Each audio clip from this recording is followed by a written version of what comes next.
The following is an exclusive extract from The Verge of Death, written by Carole Ann Ford, as part of Doctor Who The Adventures After, which will be published on October 23rd.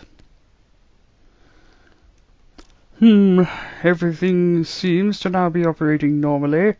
No malfunctions.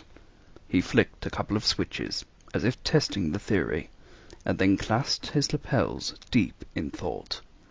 The time rotor, the intricate glass cylinder at the heart of the console, rose and fell quietly as the ship continued its flight.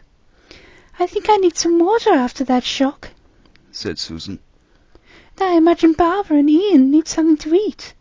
Nobody has had a proper meal in a while. No wonder Barbara felt faint." "Yes, quite, child," said the doctor.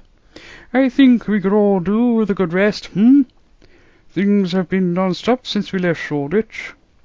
He gazed around the console room. "You know, we haven't had the safety of the ship or even our home on Earth for a while now."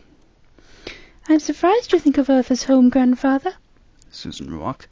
"Well, it was for a while, Susan." The doctor placed his arm around her shoulders. "Yes, we did our best to try and blend in, as it were. Though perhaps," he looked into Susan's eyes, gently cajoling her, "perhaps trying to tell your history teacher that her facts were incorrect was not the best idea, He chuckled, and she joined in with his laughter. "Come along. Let's get something for Ian and Barbara to eat. You must be famished too." Susan smiled at him, and they went across the console room. On the opposite side of the living quarters was another doorway, leading to a smaller room that contained the food machine. They both entered, but Susan went over to the food machine, while the doctor stayed by the entrance, keeping an eye on the console. The machine itself was a large box-like structure, with an array of lights on the top, small selector switches in the middle, and two large dials dominating the centre. It was capable of producing nutritional bars in the flavour of any chosen meal. Susan switched on the machine and began turning the two dials. "I don't know if I prefer the vegetable soups we ate on Gallifrey, or the earth meals I used to eat. Coal School did the loveliest casseroles, and not forgetting Barbara's favourite, bacon and eggs." She laughed, feeling hungrier the more she thought about food. "Indeed, or Ian's preferred dish, roast beef and Yorkshire pudding," said the doctor with a smile.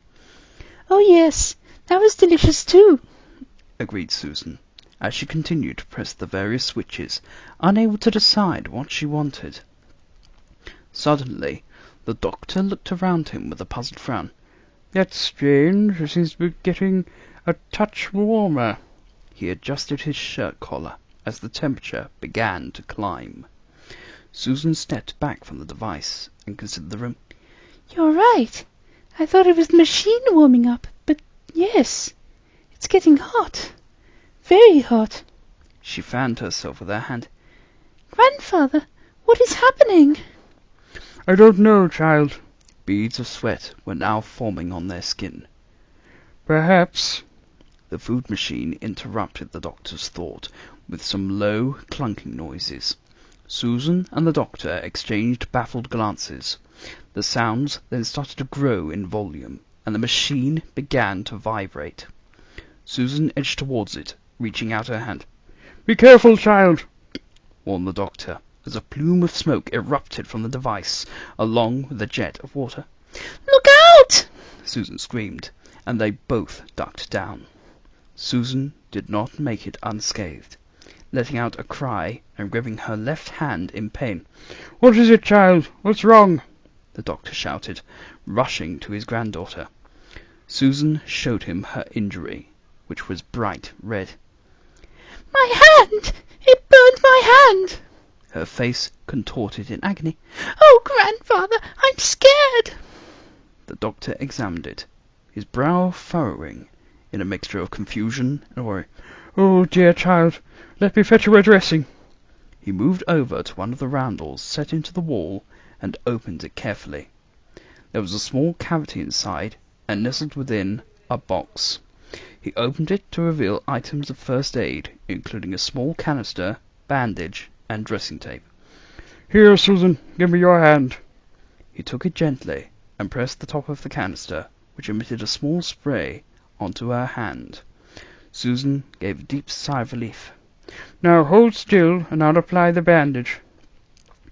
Something is wrong, Grandfather, Susan said worriedly. "I know, child," said the doctor with a sigh. "After everything we've been through, this really is becoming quite most disturbing." Once he'd finished bandaging her hand, he placed the first aid box back behind the roundel, and then turned to study the room. "Since losing Gallifrey, we have always thought of the TARDIS as our home. The ship has been our place of safety, the haven we could always return to at times of great peril. Now it is attacking us and making it something we fear. Why? Why?" He looked at Susan and held out his hands as if encouraging her to offer an explanation. Susan began pacing the room. It's like I said earlier. The TARDIS has been acting strangely ever since we left Skaro. "I hope it's nothing more than a malfunction, Susan.